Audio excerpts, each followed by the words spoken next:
One of the things that I have not heard in today's discussion is something that is incredibly important to a number of Minnesotans, and that is their Second Amendment rights. And I think one thing that gets missed in a lot of these conversations as we talk about the legalization of recreational cannabis use in Minnesota is that it is still a federally regulated drug.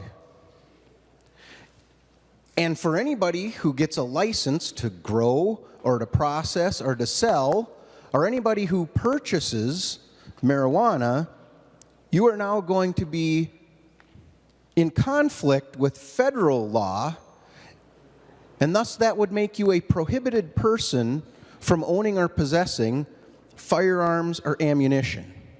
And I think that part of this discussion gets lost a lot of times. And when we're talking about recreational marijuana, I mean, that's a choice people can make, and I hope they're aware so that they can make a good choice for their lifestyle.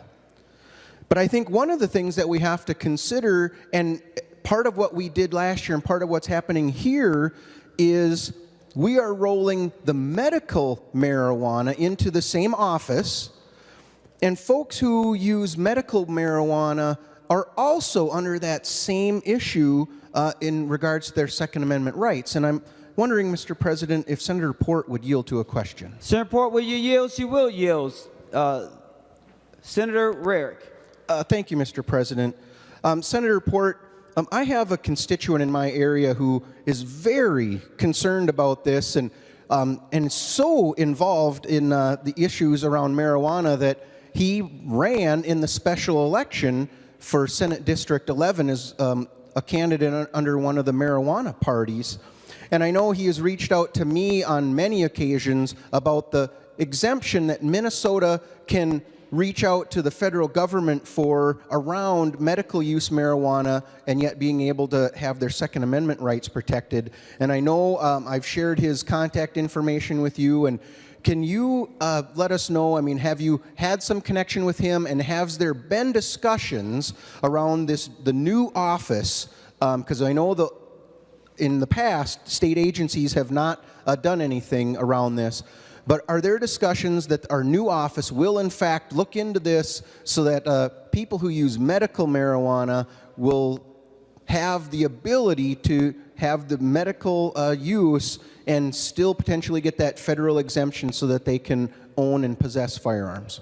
Senator Port. Thank you, Mr. President, and thank you for bringing this up, Senator Rarick. It is particularly helpful information right now as the federal government has said it will be rescheduling marijuana to a Schedule III drug, which allows for it to be used for medical purposes. So that will no longer be a bar for people who are using cannabis for medical reasons. They will no longer have that prohibition, but we did also put into the law last year a piece requesting that the agency does connect with the federal government to get that waiver anyway. It should not be necessary anymore as they reschedule it, but yes, that is in process. Senator Rarick. Thank you, Mr. President and Senator Port. I hope we continue to follow up on that. We all know things can get hung up, and even though the federal government tells us they're going to do something, like they've told us they're going to fund a number of things over the years, things can happen and get in the way. So I hope we continue to keep our eye on that issue, so in case they do not follow through, that we are then asking for that waiver so that we're protecting folks. But again, I want everyone to understand around the use of adult use cannabis for recreational purposes, you are making a choice, Minnesota. By doing so, you are giving up your Second Amendment rights, and you should be very much aware of that as you were going down this road here in Minnesota.